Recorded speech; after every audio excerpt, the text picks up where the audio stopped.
was on death row, guilty and the first degree. The Son of God hanging on a hill, hell was my destiny. Honestly, we're all friends, and we get along fantastic, all of us. And when you're riding around in a 30-foot motorhome in close quarters, you better get along. Yeah. And I think too, it's amazing to see how God placed each person and their distinct styles together. Not only musically, and if you hear us each sing individually, our voices are very distinctly different. But when we come together, the blend, we really enjoy the ensemble sound together. But not only that, the personalities, even on stage, off stage, it's all the same. It's just this is as at ease as I've ever been with a group singing on stage, off stage. It's just, you just have to say, hey, God put it together.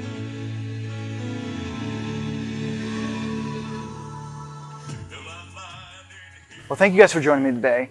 This is the Hope Speaks podcast on Sheet of Hope channel. First of all, can you take us into the conversation of how you guys, how your singing careers started off, or musical careers? I started at a really young age.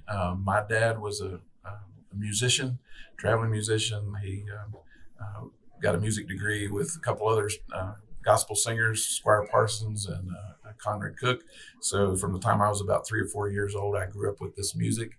I started doing it when I was a freshman in high school, and I've traveled off and on all through my life. I'm now 51, so the bulk of my life has been spent doing this. Some of my favorite groups were the Cathedral Quartet and the Gold City Quartet, Kingsman Quartet. That was a lot of the inspiration that caused me to want to do this more and do it like we're doing it today. My family sang, so I grew up with it as well. Dad was a musician, and I grew up listening to this music. And then I started out singing with a couple other groups, and then I decided I wanted my own group so I could kind of do my own thing, my own style. And I started that in 2002, and we started GloryWay Quartet.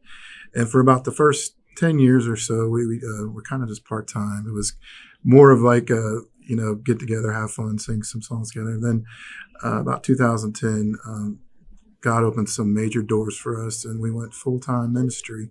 And we've been doing about 60,000 miles a year and about over 220 dates a year, despite last year with the COVID. But God was good to us through that year too, so we're thankful. Was gospel always something that you guys wanted to be in, or did you see other country music or hip hop? Was there anything else that really drew you musically to before you chose gospel music, or was gospel that direct route? Gospel's been, for me, again, I grew up with it, but I've listened to a lot of different genres, and I think that's what kind of gives us a little bit different musical flavor is we pick up some things from different styles of music, but ultimately being able to sing about the Lord and share what He's done for us, that's what drives us. And just straight Southern gospel is the bulk of what I grew up with and what I've done. But we listen to Crowder, we listen to Casting Crowns and things like that too, and kind of incorporate that into our presentation too. Yeah. I love blues and jazz, so I try to flare a lot of that into my singing, which is, you don't hear a lot of that in gospel music like that we do. And so it kind of adds a different kind of flair to what we do. With being a filmmaker, I know sometimes the hardest thing is a title of the film. You don't know what to choose for the title. You're oh, okay, this idea, something catchy. How did you guys come up with GloryWay? Was that always right away your instinct, or was it pitched to somebody? An original member started the group. He had that name in his head, and I actually was not a fan of it at first, but he just kept saying, "Oh, GloryWay, it's got to be GloryWay," and we finally had taken a vote at that time, and that's the name that we had stuck with. So, I know you said an original member. So, have you guys all been original members right now, or has it been people have left, people have came? Justin started the group. The rest of us have come staggered through. A bass singer been with us 8 years. I've been about 7. The tenor's been about 4. there's been a lot of different members of the group. Because even 7-8 years together, how do you keep a group together that long? And of course, forming a bond with each other. Because you look at, like, I'll use, because I'm a country fan, Rascal Flatts, you know, they've been together throughout this whole process. You look at something like a group like One Direction for like the newer generations that like has that 5-year gap and then splits. How do you guys keep each other together for that long? Honestly, we're all friends, and we get along fantastic, all of us. And when you're riding around in a 30-foot motorhome in close quarters, you better get along. Yeah. And I think too, it's amazing to see how God placed each person and their distinct styles together.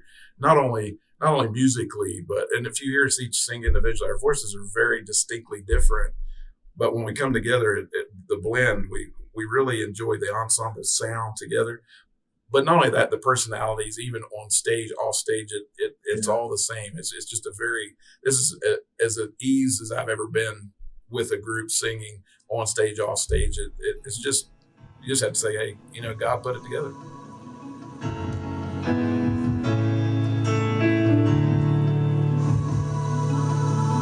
There I was on death row, guilty in the first degree. The Son of God hanging on a hill.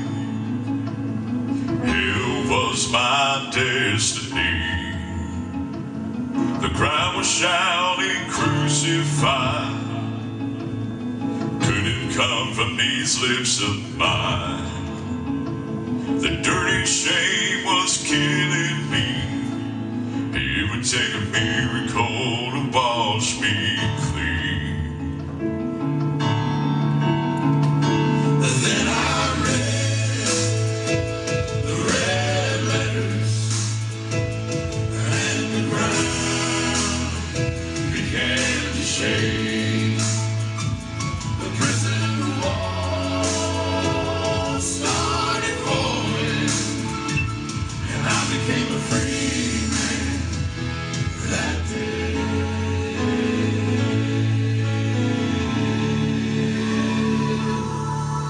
Till I lied and hid my veins, my dead heart began to beat. The breath of God filled my lungs, and the Holy Ghost awakened me. Yeah, the Holy Ghost awakened me. When I read the red letters, and the ground began to shake. The prison walls started falling, and I became a free man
out in those red letters and all the words that Jesus spoke. I'm glad one day it spoke to my heart. Now, in the early stages, you guys, I'm assuming, practiced a lot together to try to find like your different ranges and voices and combined it. Has it become more natural over the years, or like do you still have a lot of practice time? I hate to admit this, but we don't really practice at all anymore. We don't have time. Yeah. Well, if you think we're spread all, I mean, we're from Mansfield, but he's the only one from Mansfield. Yeah, he's 5 hours from I'm 5 hours away. Brian's an hour. Justin's 2 hours away. So really, once you've done it, like we've all done it with different groups. It's more of, with today's world, we can digitally send each other tracks and say, hey, just know your part when you get there. And as you're driving to meet, we learn, we run over and sound check, and then we're ready to do it. And that's, if we're getting ready to do an album, yeah, we'll work some things out, work some arrangements and things of that nature. But just a week to week thing, there's just no way we can do it. Do you guys have any personal influences for your singing careers? For me, first of all, my dad being a musician, and my granddad was a musician. But Squire Parsons was a big influence on me. He was from West Virginia. Like I said, he went to school with my dad. But even Glenn Payne, George Johnson, the Cathedrals, Michael English was one that I really liked when he was with the Singing Americans years ago. Those were influences on me in particular. My dad, he was a musician. He had great influence on my life musically. And, I grew up, he had a quartet, and he had a lead singer in that group. His name was Al Cunningham. He actually wrote a couple of our songs that we did.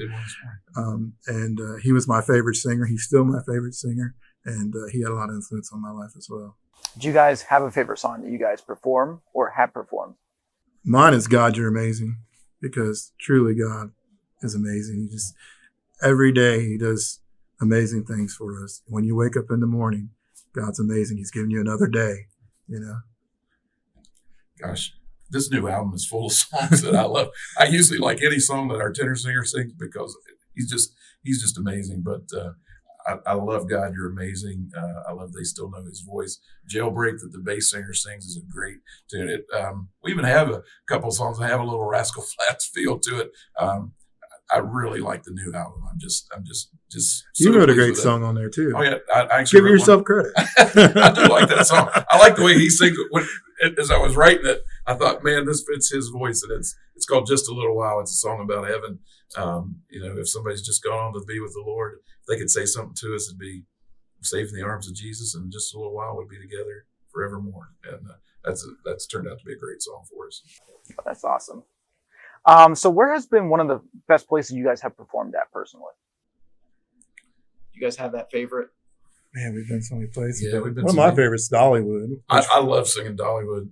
Honestly, one of the coolest things we did is what Pastor talked about this morning is the Daystar network. That was, from end to end, was just an amazing experience. It's very different, when you have cameramen and program directors and photographers all around you, and you're trying to perform basically to spotlights and black, and everything's in your ear, and it's just a different experience. But really, it was a phenomenal chance to do what we do, and those people just made it special. They really treated us like kings. It's a tremendous experience. We've also got to spend some time in Canada, and the folks up there, they don't get a whole lot of our music. So when you go up there, they just in awe, and they just love it. It's a great experience as well. How have you guys learned with this past year, with being 2020 and like the COVID crisis going on? How have you guys learned? Have you guys still been on the road, or have you guys learned to is that your, because I talked to a few musicians on this podcast so far, and like that year for them was like, they're like, we never had years to sit down and like write more music. And for them, they found themselves like during that free time that they weren't performing, be able to do that. So is that kind of what you guys did, or have you guys have been off and on with work? We actually had about a month and a half off, but we traveled considerably. I mean, it was down from normal, but we traveled during that time. I did get a chance to write a little bit, but we stayed relatively busy.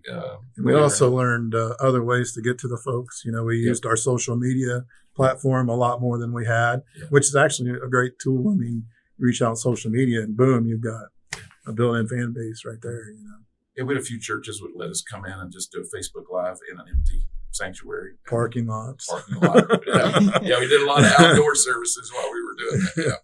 people in their cars, My final question to you both, this will be the motivational section. So as somebody that's an independent artist out there, whether it's musician or singing or whatever, what would you say to them if they're aspiring to be a musician, a singer, a songwriter? For me, I'd say perfect your craft and do what you do. Don't try to be somebody else. Be who you are. If your sound's a little bit different, great. Be that sound. I see too many times people want to be somebody else, but just be yourself. I couldn't say it any better. And always put God first in whatever you do. Yep. And give your best. He gave his best. You give your best.